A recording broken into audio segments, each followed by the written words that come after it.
المنار المنار المنار المنار المنار المنار المنار اے امین علم و فن، اے حکمتوں کے انجمن، تجھ پہ نازاں ہے چمن، تجھ پہ نازاں ہے چمن۔ السلام علیکم ورحمۃ اللہ وبرکاتہ۔ الحمد للہ وکفیٰ وسلام علی عبادہ الذین اصطفیٰ، اما بعد، قال اللہ تعالی فی القرآن المجید کما ورد فی سورۃ البقرہ، فاعوذ باللہ من الشیطان الرجیم، بسم اللہ الرحمن الرحیم۔ وَإِن كُنتُمْ فِي رَيْبٍ مِّمَّا نَزَّلْنَا عَلَىٰ عَبْدِنَا فَأْتُوا بِسُورَةٍ مِّن مِّثْلِهِ وَادْعُوا شُهَدَاءَكُم مِّن دُونِ اللَّهِ إِن كُنتُمْ صَادِقِينَ فَإِن لَّمْ تَفْعَلُوا وَلَن تَفْعَلُوا فَاتَّقُوا النَّارَ الَّتِي وَقُودُهَا النَّاسُ وَالْحِجَارَةُ أُعِدَّتْ لِلْكَافِرِينَ۔ رب اشرح لي صدري ويسر لي أمري واحلل عقدة من لساني يفقهوا قولي۔ اللهم أرنا الحق حقا وارزقنا اتباعه وأرنا الباطل باطلا وارزقنا اجتنابه، آمین یا رب العالمین۔ علوم القرآن کے گزشتہ درس میں ہم نے علوم القرآن کے حوالے سے جو ہماری منتخب کتاب ہے، ہمارا منتخب متن ہے، وہ النظم الحبیر، جس کے مؤلف شیخ سعود ابن ابراہیم الشریم حفظہ اللہ ہے۔ تو اس کتاب کے مؤلف یا ناظم کے حوالے سے ہم نے یہاں پر کچھ گزارشات پیش کی تھیں، اور اس کے علاوہ ہم نے اس نظم کے پہلے شعر کا مطالعہ کیا تھا، جس میں ہم نے دیکھا کہ ناظم رحمہ اللہ نے حمد اللہ رب العزت کی حمد و ثنا بیان کی، اور اللہ رب العزت کے مختلف اسماء حسنہ کا تذکرہ کیا۔ تو اسماء حسنہ کے حوالے سے اہل سنہ والجماعہ کا جو اجمالی عقیدہ ہے اور جو قواعد بیان کیے جاتے ہیں، ان کا ہم تذکرہ گزشتہ درس میں کر چکے ہیں۔ تو آج کے درس میں ہم انشاءاللہ نظم کے اس کے بعد والے حصے کا مطالعہ کریں گے۔ تو ناظم رحمہ اللہ فرماتے ہیں: الحمد للمصور الکریم الخالق المحیمن العظیم، سلسلۃ المتون صفحہ نمبر 8۔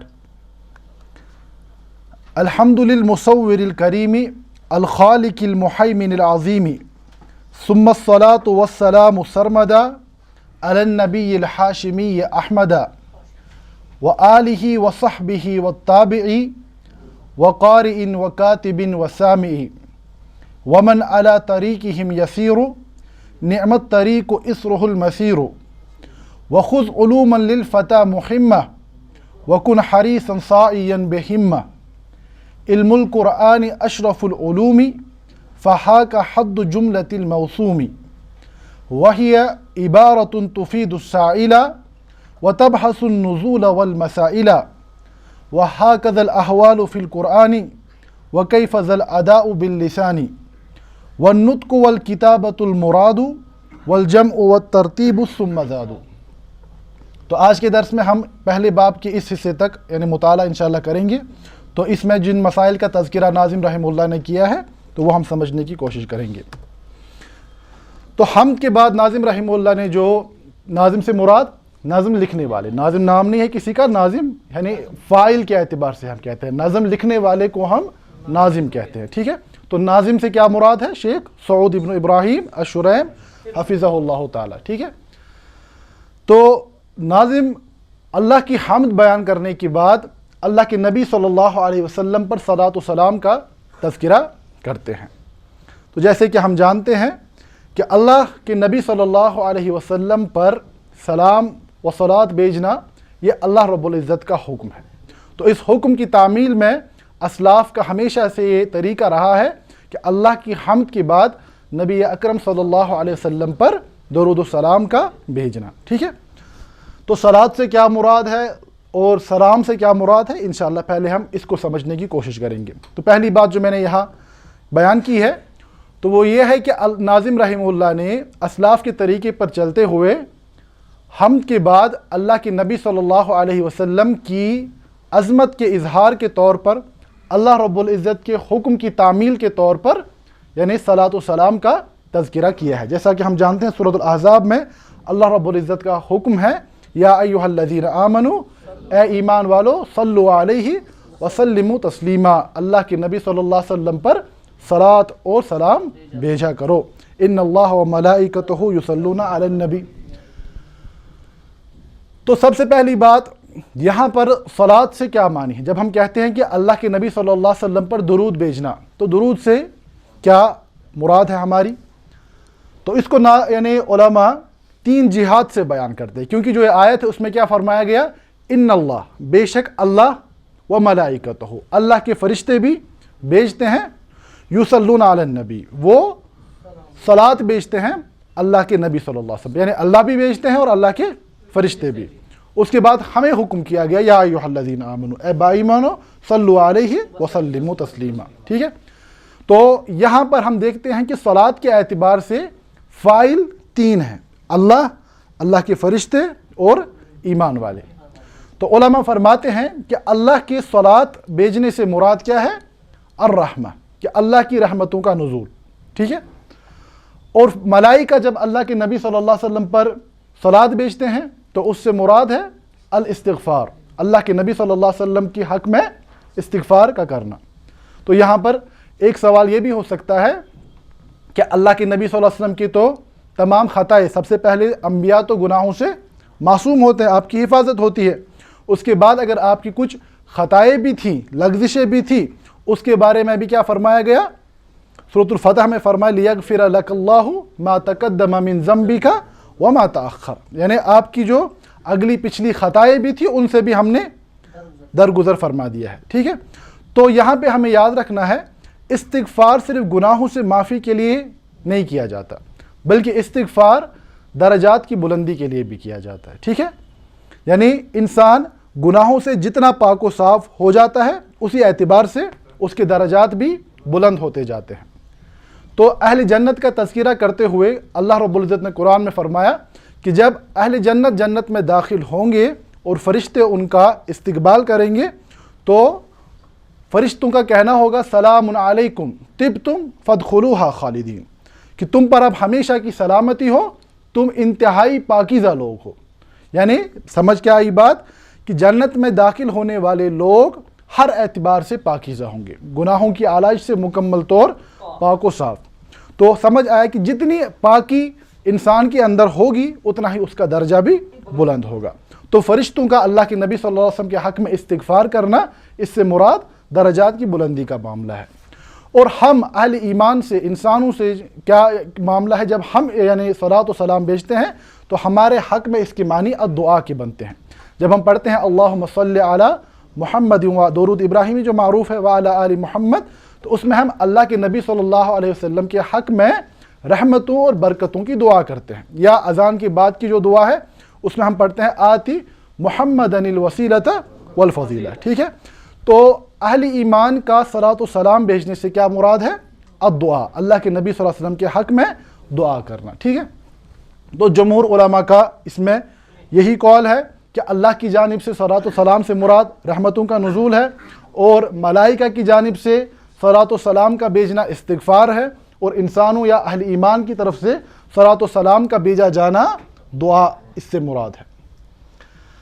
تو اب یہاں پر بعض علماء نے ایک علمی نکتہ بیان کیا ہے، تو کہتے ہیں کہ اگر یعنی صلاۃ سے مراد اللہ کی صلاۃ، اللہ کی طرف سے صلاۃ بھیجے جانے سے مراد رحمت ہے، لیکن سورۃ البقرہ کی آیت نمبر 157 میں کہا گیا اولئک علیہم صلوات من ربہم ورحمہ، یعنی یہ وہ لوگ ہیں جن پر اللہ کی طرف سے صلاۃ اور رحمتیں نازل ہوتی ہیں۔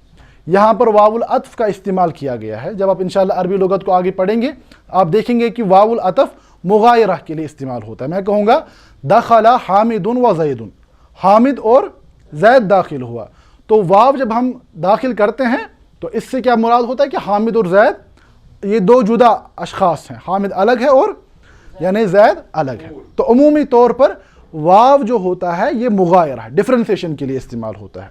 تو یہاں پر بھی اس قاعدے کے اعتبار سے دیکھا جائے تو اس آیت میں صلات کا بھی تذکرہ آیا ہے اور رحمت کا بھی تذکرہ آیا ہے۔ تو جو یہ کہا گیا کہ صلات سے مراد اللہ کی رحمتیں ہیں، تو یہاں اس کا جواب کیسے دیا جائے، یہ ایک علمی نکتہ ہے۔ تو اس کے حوالے سے جو محقق علماء ہیں انہوں نے قول کو، یعنی کس قول کو ترجیح دی ہے، جو کہ امام بخاری رحمہ اللہ نے اپنی صحیح میں، امام ابو العالیہ رحمہ اللہ جو کہ تابعین میں سے ہیں، تو انہوں نے اس قول کو ترجیح دی ہے۔ فرماتے ہیں کہ ابو العالیہ رحمہ اللہ نے صلات کی تشریح میں فرمایا ان الصلاۃ من اللہ ثناؤہ علی عبدہ فی الملأ الاعلی، کہ اللہ رب العزت کی یعنی صلات بھیجنے سے کیا مراد ہے کہ اللہ کے نبی صلی اللہ علیہ وسلم کی ملأ اعلی میں تعریفیں بیان کرنا، یعنی ملائکہ مقربین کے بیچ اللہ کے نبی صلی اللہ علیہ وسلم کے اعلیٰ ترین مرتبے اور آپ کے محامد کا تذکرہ کرنا، تو یہ ہے صلات۔ یعنی اللہ اپنے ملائکہ فرشتوں مقربین کے درمیان آپ کی اعلیٰ و ارفع شان کا تذکرہ فرماتے ہیں۔ تو اللہ کی صلات بھیجنے سے مراد اللہ کے نبی صلی اللہ علیہ وسلم کی تعریفیں بیان کرنا ہے۔ وَرَفَعْنَا لَكَ ذِكْرَكَ، ٹھیک ہے۔ تو اس قول کو اختیار کرنے والے متقدمین علماء میں سے جو معروف ہیں، بہت سارے علماء کا اختیار کیا ہوا ہے، لیکن معروف علماء میں سے امام ابو العالیہ جو کہ یعنی اسلاف میں سے ہیں، تابعین میں سے ہیں، اسی طرح متاخرین میں امام ابن القیم رحمہ اللہ تعالی اور معاصر علماء میں سے شیخ صالح ابن عثیمین رحمہ اللہ نے اس قول کو ترجیح دی ہے۔ اسی طرح جب یعنی اس قول کو سامنے رکھا جائے تو ملائکہ کا صلات بھیجنا سے کیا مراد ہوگا؟ ثناؤہم علیہ کذالک بأن یزیدہ الرب جل وعلا تشریفا و تکریما و رفعتا، کہ ملائکہ کا صلات بھیجنے سے بھی مراد اللہ کے نبی صلی اللہ علیہ وسلم کی تعریفیں بیان کرنا ہے ملأ اعلیٰ میں، آپ کی اعلیٰ و ارفع شان کی اظہار کے لیے۔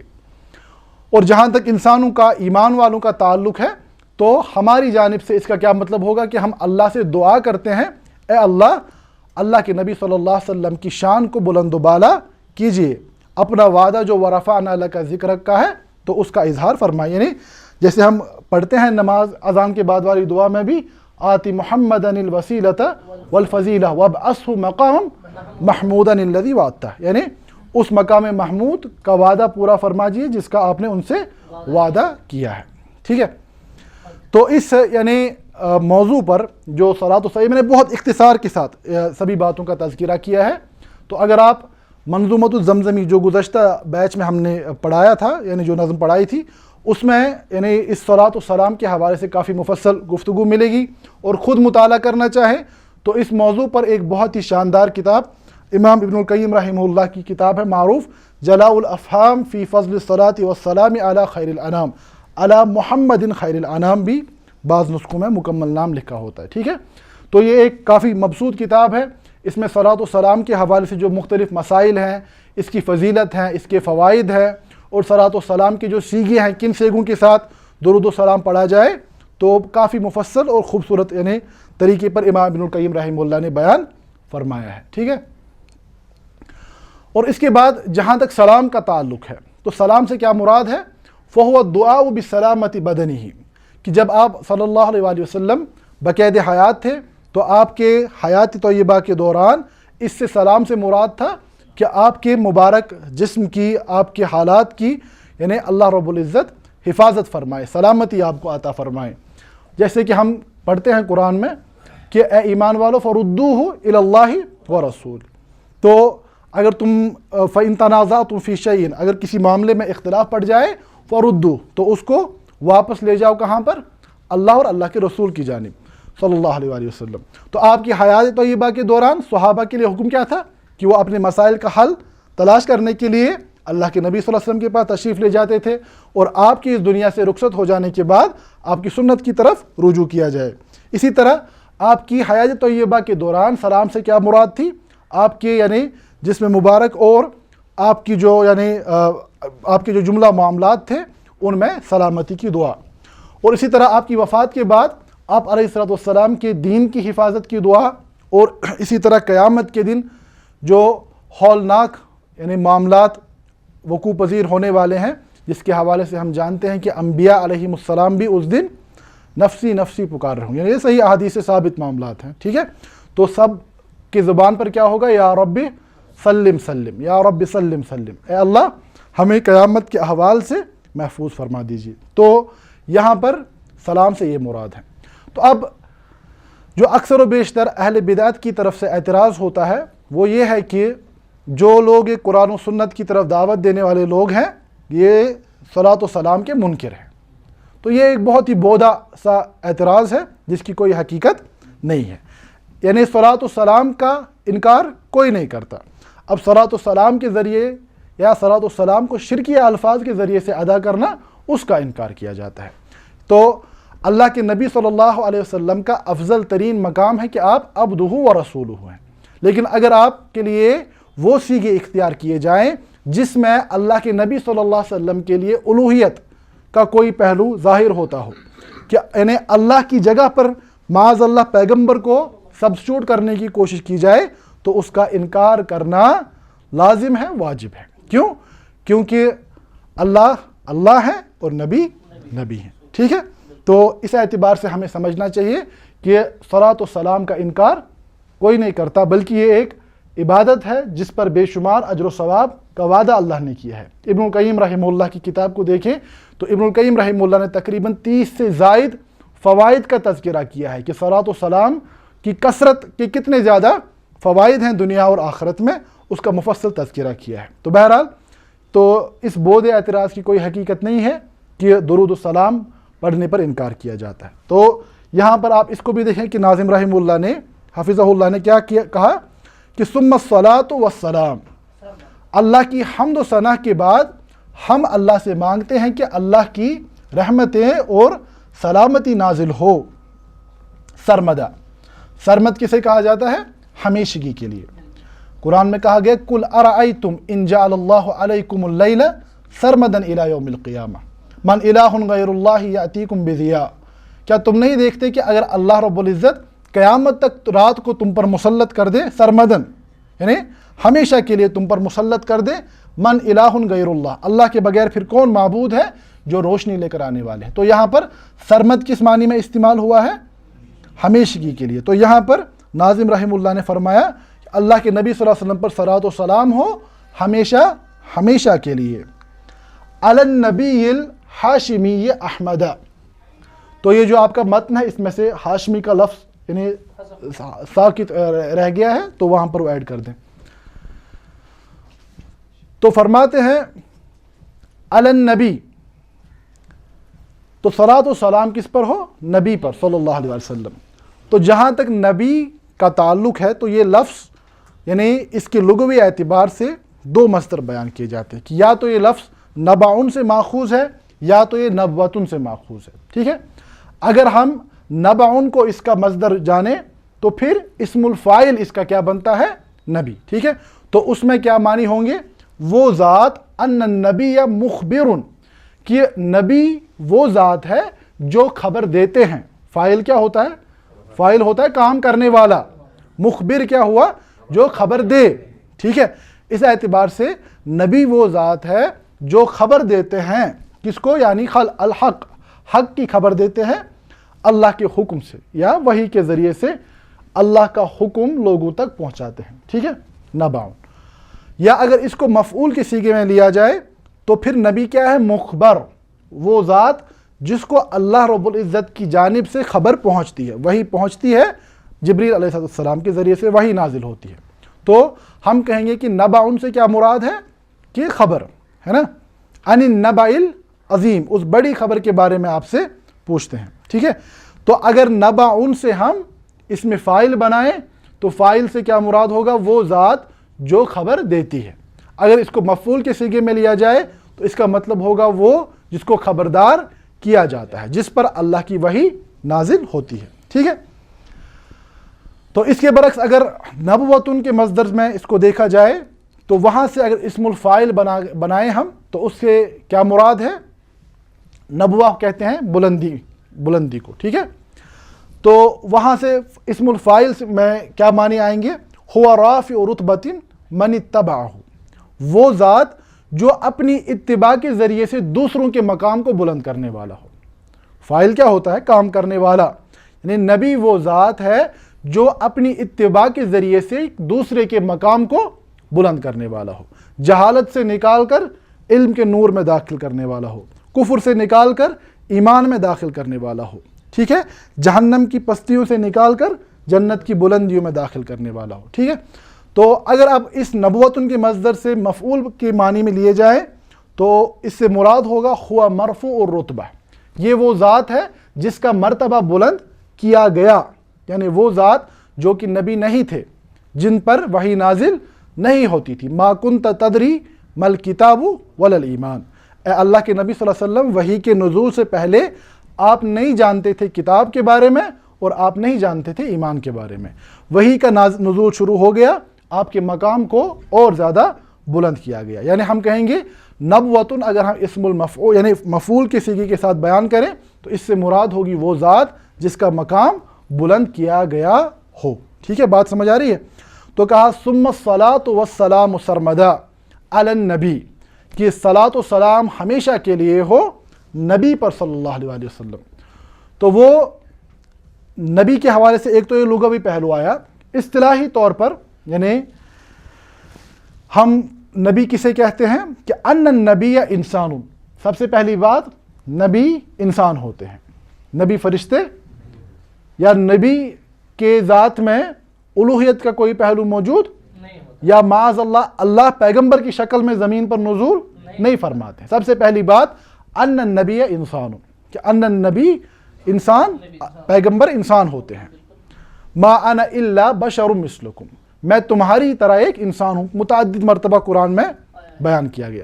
آپ انسان ہیں لیکن عام انسان نہیں، آپ کا مقام، جیسے میں نے عرض کیا اس سے پہلے، نبوت کا لفظ ہی اس بات پر دلالت کرتا ہے کہ آپ کا مقام تمام انسانوں سے اونچا کیا گیا ہے، ٹھیک ہے۔ تو سب سے پہلی بات کہ نبی انسان ہوتے ہیں۔ دوسری ذکرون، کہ پیغمبر ہمیشہ یعنی مرد ہوتے ہیں، ٹھیک ہے۔ تو اب یہاں پر اس زمانے میں جو مغربیت کا فلسفہ ہے تو ان کے یہاں سے ایک اعتراض بیان کیا جائے، دیکھیں یہ مذہب جو ہے یہاں پر عورتوں پر اس اعتبار سے کیا جاتا ہے کہ عورت کو پیغمبر نہیں بنایا گیا، اسی لیے قرآن جب نازل کیا گیا قرآن کی تشریح مردوں نے کی ہے تو مردوں نے اپنے اعتبار سے کی ہے، اب ہم اس کی تشریح عورتوں کے ذریعے سے کروائیں گے، فیمنسٹ انٹرپریٹیشن آف قرآن، ٹھیک ہے۔ تو یہ ساری ذہنی عیاشی آوارگی اس وجہ سے ہوتی ہے کہ انسان اصول و ضوابط کے ساتھ چمٹا نہیں رہتا ہے۔ عورتوں کے بارے میں ہمیں جاننا ہے، اللہ نے قرآن میں مردوں کا مقام بیان کیا، عورتوں کا مقام بیان کیا۔ جہاں پر ہمیں انبیاء کا تذکرہ ملتا ہے وہاں پر ہمیں سورۃ النساء بھی ملتی ہے، سورۃ مریم بھی ملتی ہے۔ حضرت مریم کا کتنی جگہ پر یعنی تذکرہ قرآن میں کیا گیا۔ اب عورتوں کو نبوت کی ذمہ داری کیوں عطا نہیں کی گئی؟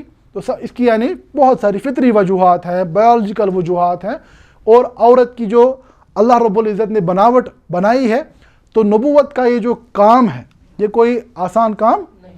تو اسلام میں قسط کا معاملہ چلتا ہے، قسط مطلب آپ پر اتنی ہی ذمہ داری ڈالی جاتی ہے جتنی کہ آپ کے اندر قوت استعداد آپ کو دی گئی ہو، آپ کا محاسبہ بھی اسی درجے میں ہوگا جتنا کہ آپ کی قوت آپ کی استعداد ہوگی، آپ کی استعداد سے باہر آپ کو قوت یعنی آپ کے اپر کام نہیں ڈالا جاتا۔ تو ٹھیک ہے، یعنی یہاں پہ ہمیں دیکھنا ہے کہ عورتوں کے لیے معاملہ یہ ہے کہ اللہ نے ان کے لیے ولایت کے دروازے انتہا درجے تک کھولے ہوئے۔ انبیاء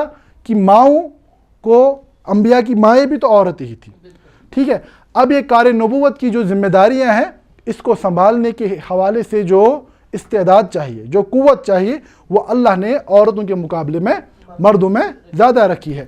تو یہاں پر بنیادی ایک مسئلہ یہ ہے کہ جو یہ بات اکثر کہی جاتی ہے اور ہم خاموش ہو جاتے ہیں کہ مرد اور عورت برابر ہیں، مرد اور عورت، تو یہ بات ایک اعتبار سے درست ہے، ایک اعتبار سے غلط ہے، ٹھیک ہے۔ بعض صورتیں ایسی ہیں جہاں پر عورتوں کا مقام مردوں سے زیادہ اونچا ہے، بعض صورتیں ایسی ہیں جہاں پر مردوں کا مقام عورتوں کے مقابلے میں زیادہ اونچا ہے، اور بعض صورتیں ایسی ہیں جہاں پر مرد اور عورت ایک ہی صورت میں یعنی ایک ہی مقام پر پائے جاتے ہیں، ٹھیک ہے۔ تو اگر آپ دیکھیں حدیث میں عورتوں کی حوالے سے آیا کہ ماں کے قدموں کے نیچے جنت کا تذکرہ کیا گیا، اسی طرح ماں کا جو اجر ہے وہ باپ کے مقابلے میں 3 گنا زیادہ بیان کیا گیا۔ تو بنیادی جو مسئولیت ہے یہاں پر اللہ رب العزت کا اختیار اس اعتبار سے ہے کہ جس میں جتنی استعداد ہے اسی اعتبار سے اس پر ذمہ داریاں عائد کی جاتی ہیں۔ تو بہرحال یہ میں نے بالکل اختصار کے ساتھ میں باتیں کر رہا ہوں، یہ علیحدہ فلسفے کی یعنی مباحث ہیں، تو ان کا اپنا مقام اور موقع ہے۔ تو بہرحال نبی کی تعریف میں کہا گیا ان النبی کہ پیغمبر انسان ہوتے ہیں، مرد ہوتے ہیں، حر اور آزاد ہوتے ہیں، اوحى اللہ علیہ جن کی طرف اللہ وحی فرماتے ہیں، بشرع یعنی شریعت ان کی طرف نازل کی جاتی ہے، سواء امر بتبلیغہ او لا پھر چاہے اس شریعت کی تبلیغ کا ان کو حکم دیا گیا ہو یا نہ دیا گیا ہو، ٹھیک ہے۔ تو اس کے بعد اب نبی اور رسول کے درمیان کیا فرق پایا جاتا ہے وہ بھی آپ منظومۃ الزمزمی کے ابتدائی دروس میں دیکھ سکتے ہیں، ٹھیک ہے۔ تو فرمائے ناظم رحمہ اللہ نے ثم الصلاۃ والسلام سرمدا علی النبی الحاشمی، یعنی یہاں پر اللہ کے نبی صلی اللہ علیہ وسلم کی صفت بیان کی گئی کہ آپ کیا ہیں، آپ ہاشمی ہیں۔ تو ہاشمی آپ کو اس اعتبار سے کہا گیا کہ آپ کے اجداد میں کون ہیں، ہاشم ابن عبد مناف، ٹھیک ہے۔ تو اس نسبت کی بنیاد پر آپ کو ہاشمی کہا جاتا ہے۔ اللہ کے نبی صلی اللہ علیہ وسلم نے فرمایا اللہ نے عرب و عجم کی طرف نظر فرمائی، پھر ان میں سے عربوں کو اختیار کیا، عربوں میں سے بنو ہاشم کو اختیار کیا، اور بنو ہاشم میں سے مجھے اختیار کیا انا المصطفیٰ، ٹھیک ہے۔ تو اس اعتبار سے بنو ہاشم آپ کی نسبت ہاشم ابن عبد مناف کی طرف جاتی ہے، اور انہیں ہاشم اس لیے کہا جاتا ہے کہ یہ ستو بنانے والے تھے، ٹھیک ہے، اور اصل نام ان کا عمرو تھا، ان کا اصل نام عمرو تھا۔ تو پیغمبر صلی اللہ علیہ وسلم کا اگر ہم یعنی آپ کی نسب کو پڑھے، لینیج کو، وہ کیا ہے، محمد ابن عبد اللہ ابن عبد المطلب ابن ہاشم ابن قصی ابن کلاب، وہ آگے مکمل ہے۔ تو ہاشم یہاں پر ہے۔ تو اس کے بعد کہا گیا علی النبی الحاشمی احمدہ، تو احمد اللہ کے نبی صلی اللہ علیہ وسلم کا نام ہے، اسم علم، ٹھیک ہے۔ تو احمد کے حوالے سے قرآن مقدس میں آپ کا نام احمد بیان کیا گیا۔ سورۃ الصف میں اللہ رب العزت فرماتے ہیں کہ عیسیٰ علیہ السلام نے حواریوں کو بشارت دی تھی، وَمُبَشِّرًا اور میں تمہیں بشارت دیتا ہوں، برسول اس ایک پیغمبر کی، یاتی من بعدی جو آئیں گے میرے بعد، اسمہ احمد جس کا نام کیا ہوگا، جس کا نام احمد ہوگا۔ تو اللہ کے نبی صلی اللہ علیہ وسلم کا نام احمد قرآن نے بیان فرمایا، اور اس کے علاوہ بخاری اور مسلم کی متفق علیہ روایت ہے جبیر ابن مطعم سے رضی اللہ تعالیٰ عنہ فرماتے ہیں کہ اللہ کے نبی صلی اللہ علیہ وسلم نے فرمایا ان لی اسماء بے شک میرے متعدد نام ہیں، انا محمد میں محمد ہوں، وانا احمد میں احمد ہوں، وانا الماہی اور میں یہ اسماء بھی ہیں صفات بھی ہیں، ٹھیک ہے۔ میں ماہی ہوں، ماہی سے کیا مراد ہے، الذی یمحو اللہ بی الکفر وہ ذات جس کے ذریعے اللہ کفر کو ختم فرمائیں گے، وَأَنَا الْحَاشِرُ الَّذِي يُحْشَرُ النَّاسُ عَلَىٰ قَدَمِي اور میں حاشر ہوں، حاشر یعنی جس پر تمام انسانوں کا اختتام ہوگا، ٹھیک ہے۔ وَأَنَا الْعَاقِبُ اور میں عاقب ہوں، عاقب کی تفسیر ترمذی کی روایت میں بیان کی گئی خود، وَأَنَا الْعَاقِبُ الَّذِي لَيْسَ بَعْدَهُ نبی یعنی سب سے آخر میں آنے والا، اور میرے بعد اور کوئی پیغمبر نہیں آئے گا۔ تو فرمایا علی النبی الحاشمی احمد۔ تو اس کے بعد ناظم رحمہ اللہ فرماتے ہیں وآلہ وصحبہ والتابعی اور صلاۃ اور سلام ہو آپ کی آل پر، آپ کے صحابہ پر، آپ کے تابعین پر، وقارئین اس نظم کو پڑھنے والے پر، وکاتبین اس کو لکھنے والے پر، وسامعی اور اس کو سننے والے پر۔ تو سب سے پہلی بات آل سے کیا مراد ہے، ٹھیک ہے۔ تو اس پر بھی کافی کتابوں میں طویل مباحث ہمیں ملتے ہیں۔ تو اختصار کے ساتھ جب کسی جگہ پر آل اور صحابہ ایک ہی ساتھ بیان کیے جائیں، آل، صحابہ، تابعین اور آپ کی امت کا تذکرہ ایک ہی جگہ بیان کیا جائے، تو وہاں پر آل سے مراد ہوتا ہے المؤمنون من قرابتہ کہ آپ کے جو رشتہ دار تھے ان میں سے جو با ایمان تھے، خالی رشتہ دار ان میں سے جو با ایمان تھے۔ تو جب آل اور صحابہ کا تذکرہ ایک جگہ ملے گا، جیسے ہم نے سنا ہے اس سے پہلے بھی متعدد مرتبہ کہ اسلام اور ایمان کا تذکرہ اگر ایک ہی جگہ ملے تو وہاں پر اسلام کے الگ معنی ہے، ایمان کے الگ معنی ہے۔ اگر کسی جگہ خالی اسلام کہا گیا وہاں پر اسلام بھی مراد ہے، ایمان بھی مراد، اگر ایمان خالی کہا گیا ایمان بھی مراد ہے اور اسلام بھی مراد۔ اسی طرح اگر خالی آل کہا جاتا ہے تو اس میں آپ کے با ایمان رشتہ دار بھی داخل ہوتے ہیں، صحابہ بھی داخل ہوتے ہیں، تابعین بھی داخل ہوتے ہیں، اور بقیہ امت اجابت بھی داخل ہوتی ہے، ٹھیک ہے۔ لیکن اگر الگ الگ تذکرہ کیا جائے، یعنی ایک ساتھ آل، صحابہ، تابعین، تو یہاں پہ سمجھنا ہے کہ اس سے مراد ہوتا ہے المؤمنون من قرابتہ، اور اس میں اللہ کے نبی صلی اللہ علیہ وسلم کی ازواج مطہرات اور اس کے علاوہ سیدنا علی، سیدنا جعفر، حضرت عباس اور ان سے وجود میں آنے والی جو اولاد ہیں وہ سب شامل ہوتے ہیں۔ اور اللہ کے نبی صلی اللہ علیہ وسلم کی آل کے حوالے سے ایک یہ خاص بات ہے کہ آپ کی آل پر صدقہ استعمال کرنا جائز نہیں ہے، ٹھیک ہے۔ تو یہاں پر جو دوسری بات میں نے کہی کہ آل سے مراد یعنی باقی امت بھی ہوتی ہے، تو وہ ماخوذ ہے سورۃ غافر کی اس آیت سے، کہا گیا ادخلوا آل فرعون اشد العذاب، کہ داخل کرو فرعون کی آل کو۔ یہاں اگر آل سے دیکھا جائے فرعون کی جو اپنی بیوی ہے وہ مومنہ ہے، وہ مومنہ ہے، تو معاذ اللہ ان کے لیے یہ وعید نہیں ہے۔ اس لیے آل سے یہاں پر فرعون کی آل سے کون لوگ مراد ہیں؟ جنہوں نے فرعون کے راستے پر فرعون کی اتباع کی۔ اسی طرح اللہ کے نبی صلی اللہ علیہ وسلم کی آل سے بھی مراد آپ کے رشتہ داروں کے علاوہ، با ایمان رشتہ داروں کے علاوہ وہ لوگ ہیں جنہوں نے آپ کا طریقہ اختیار کیا۔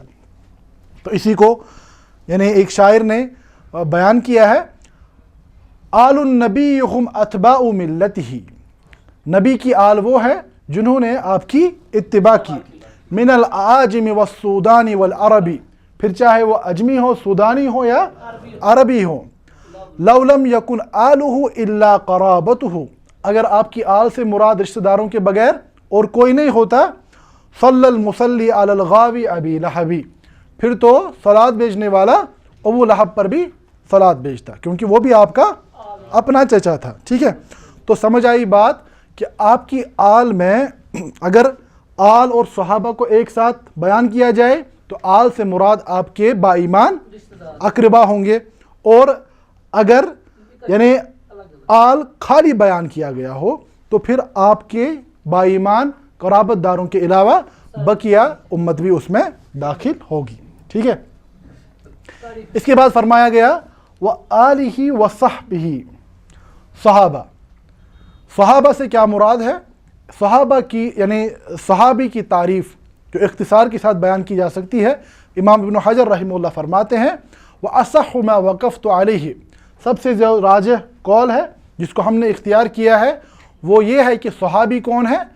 ان الصحابی من لقی النبی صلی اللہ علیہ وسلم۔ دیکھیں اس تعریف کے حوالے سے بھی شبہات پھیلائے جا رہے ہیں۔ صحابہ پر ہاتھ صاف کرنے کی کوشش کیوں ہوتی ہے؟ تاکہ سنت کا انکار کیا جائے۔ سنت کا انکار کرنے کی کوشش کیوں کی جاتی ہے؟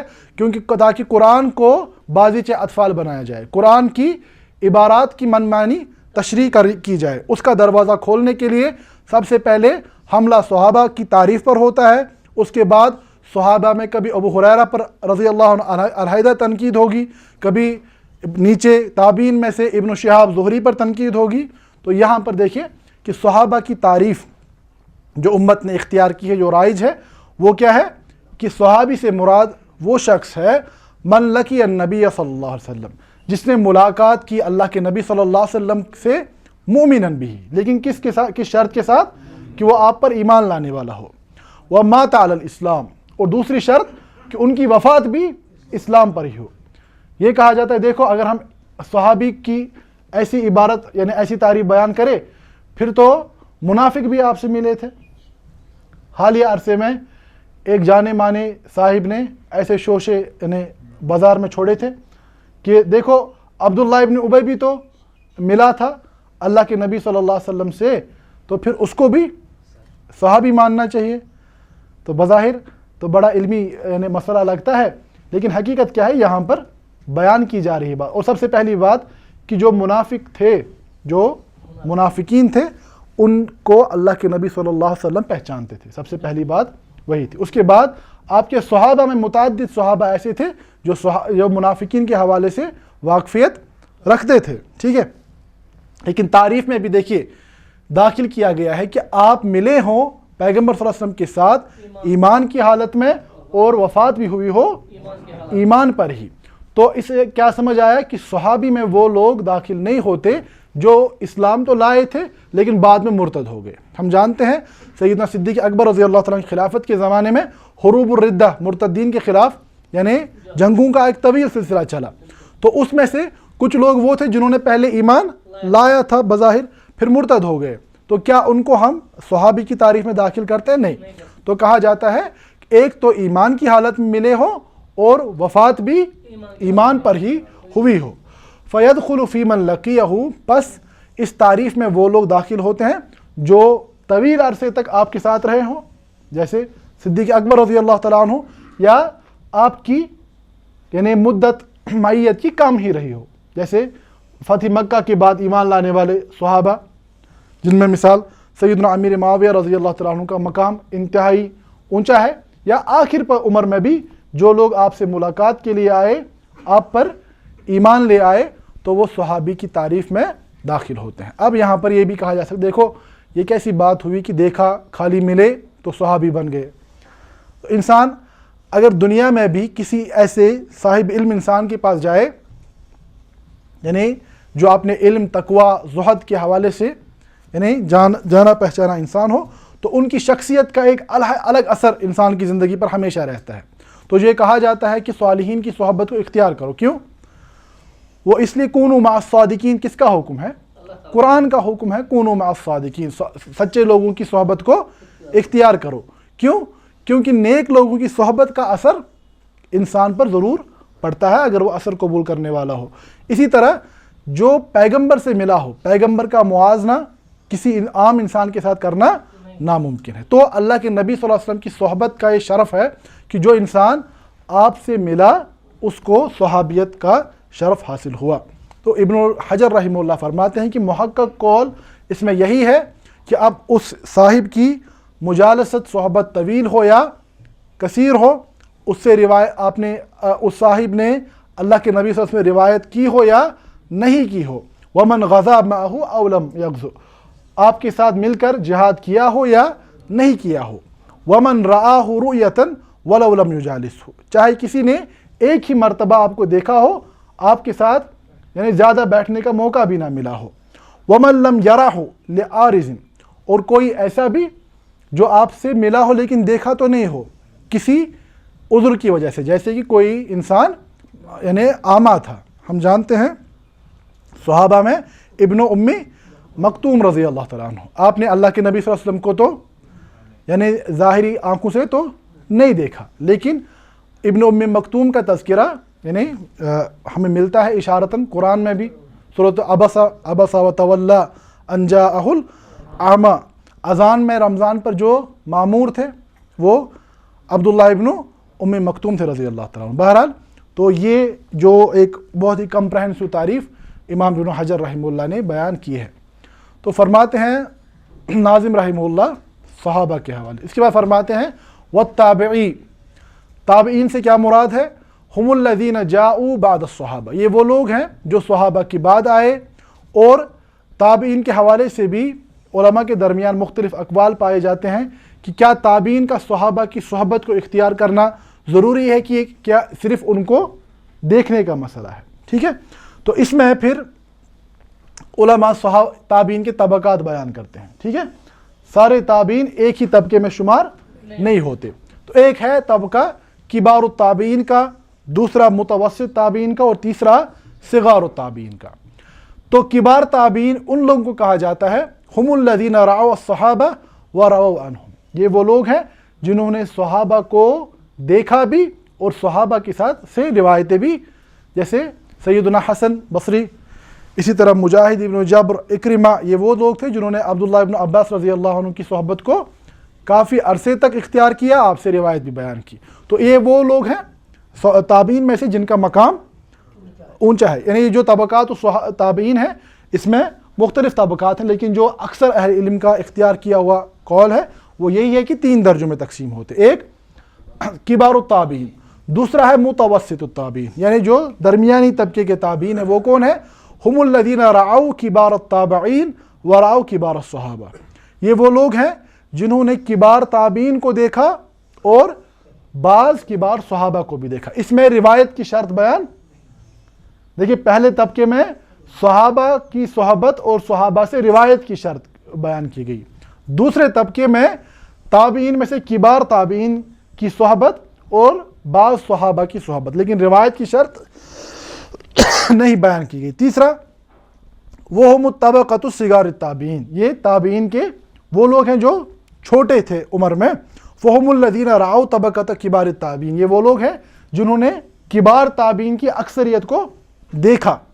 اور کبھی کبھار ایسا بھی ہوا کہ بچپن میں انہوں نے بعض صحابہ کو بھی دیکھا, لیکن وہ اس حال میں نہیں تھے کہ آپ سے روایت کرتے یا کوئی چیز بیان کرتے. جیسے ہم صحابہ کے یہاں بھی کہتے ہیں صغار الصحابہ, تو صحابہ میں بھی بعض لوگ وہ تھے جنہوں نے اللہ کے نبی صلی اللہ علیہ وسلم کو بالکل بچپنے کی عمر میں دیکھا. ٹھیک ہے, اسی طرح تابعین کا بھی تیسرا طبقہ وہ ہے جو عمر میں کم تھے لیکن انہوں نے کبار تابعین کو یا بعض صحابہ کو دیکھا تھا. ٹھیک ہے,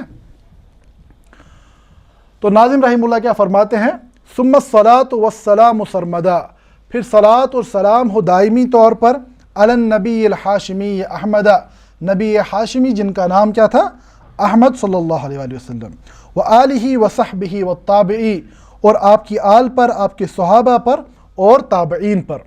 یہاں پر جب یہ کہا جائے کہ باقی لوگوں کے لیے صلاۃ و سلام سے کیا مراد ہے, نبی صلی اللہ علیہ وسلم کے حق میں صلاۃ السلام کا ہم نے معنی بیان کیا, لیکن جب غیر انبیاء کے لیے صلاۃ السلام کا تذکرہ کیا جاتا ہے تو اس سے کیا مراد ہے, تو اس سے مراد ہوتی ہے رحمت اور استغفار, جیسا کہ ابتدا میں نے بیان کیا تھا.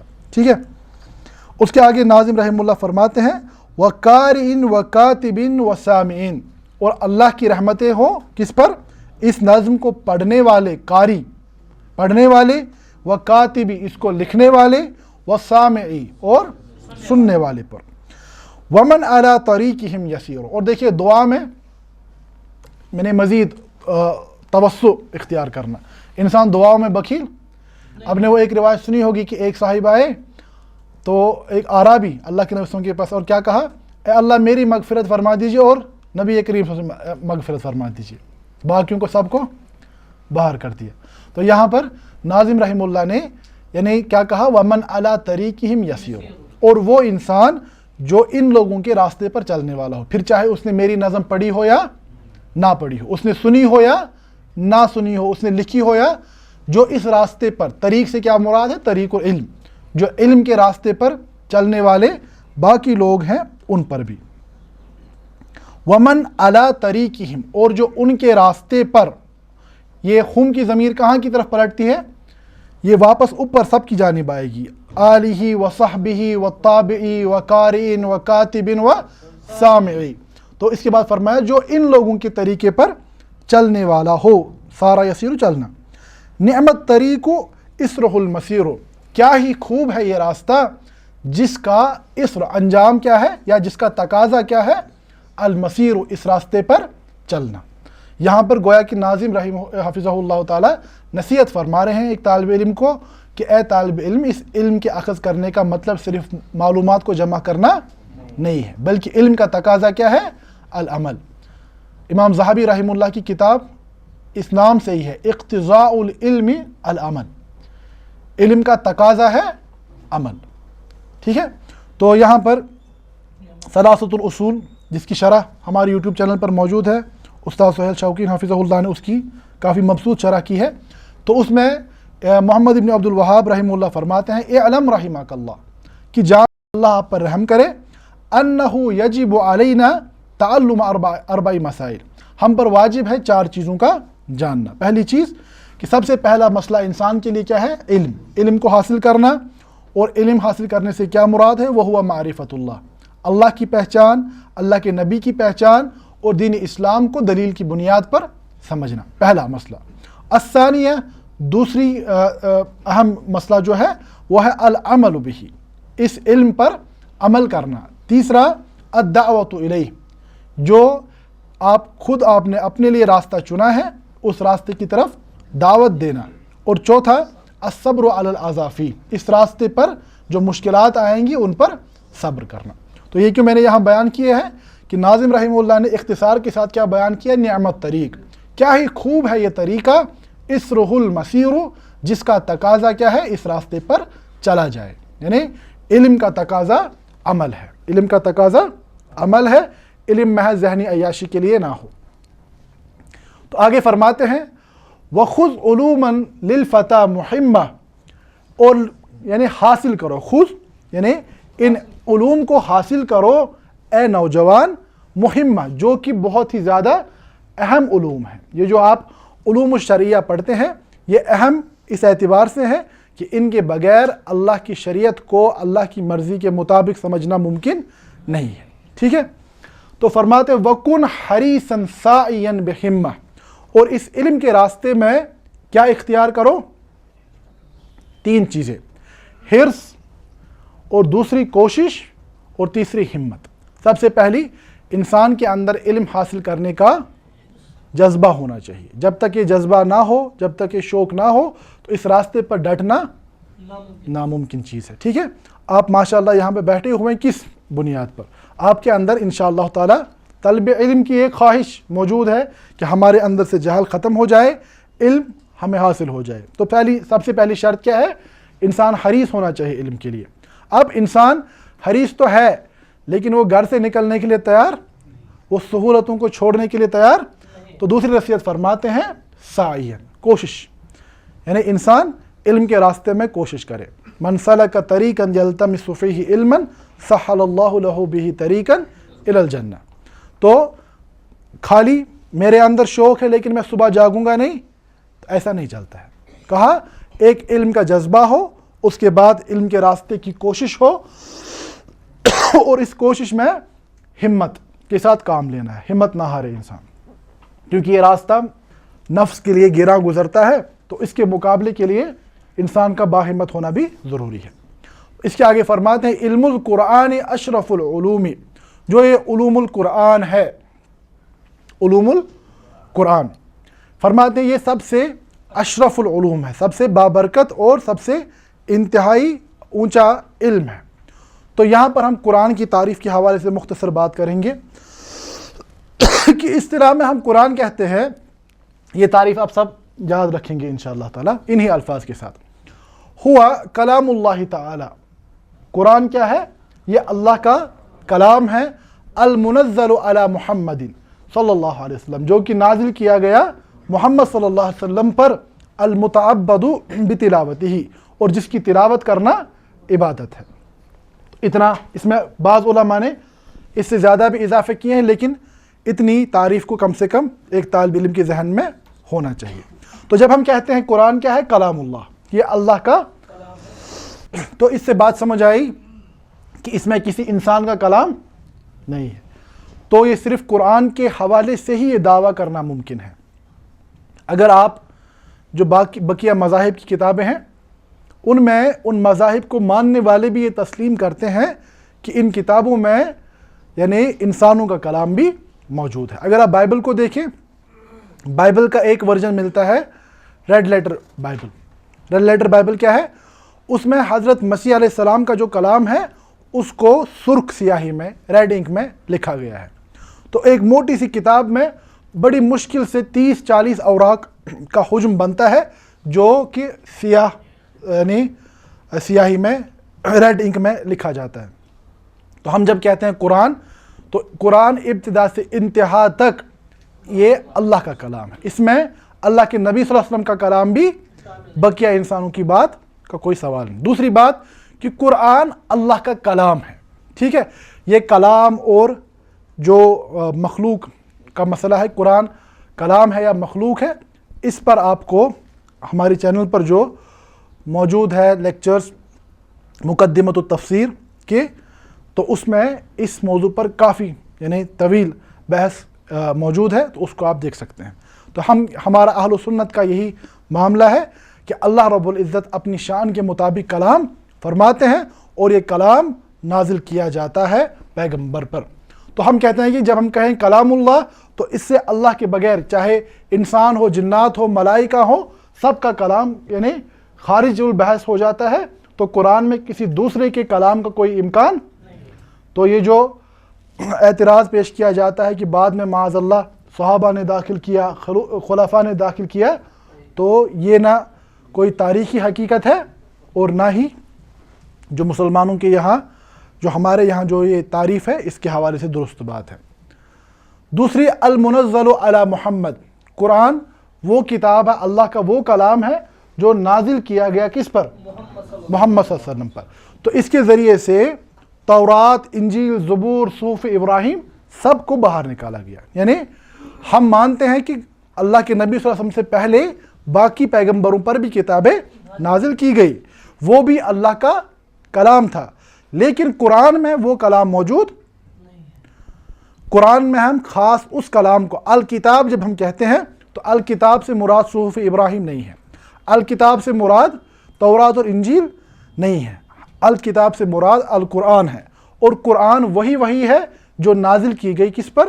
محمد صلی اللہ علیہ وسلم پر۔ ٹھیک ہے، تو فرماتے ناظم فرماتے ہیں یہاں پر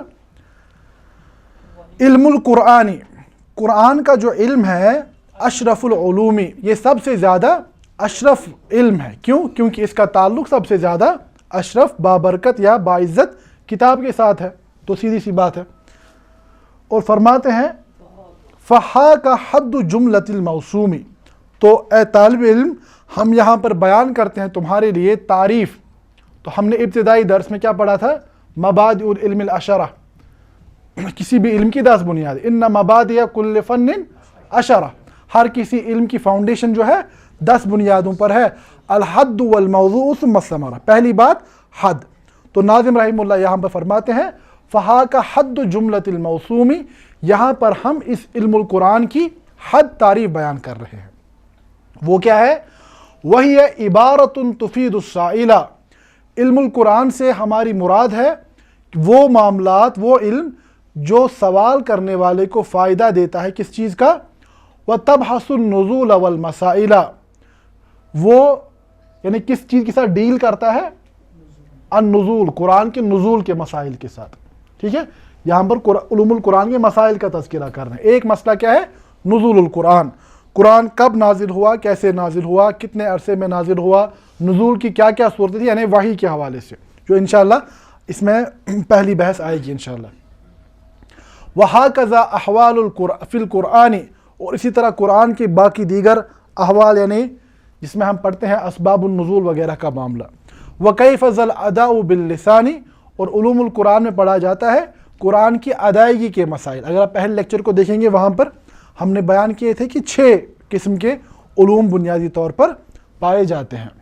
تو وَكَيْفَ، اور کیسے ہے، ذَا الْأَدَاءُ بِاللِّسَانِ، قرآن کو زبان کے سے ادا کرنے کا معنی، تجوید کے قواعد کا معاملہ۔ وَالنُّطْقُ وَالْكِتَابَةُ الْمُرَادُ، اور اسی طرح قرآن کو لکھنے کا، کتابۃ القرآن، رسم القرآن، وہ اس علم کا اہم حصہ ہے۔ وَالْجَمْعُ وَالتَّرْتِيبُ، قرآن کی کو جمع کرنے کا معاملہ، اور قرآن کی آیات اور سورتوں کی ترتیب کا معاملہ، یہ سارے مسائل انشاءاللہ آ رہے ہیں۔ پھر فرماتے ہیں ثم زادوا، پھر اس تعریف پر بعض علماء نے مزید اضافے بھی بیان کیے ہیں۔ وہ مزید اضافے کیا ہیں؟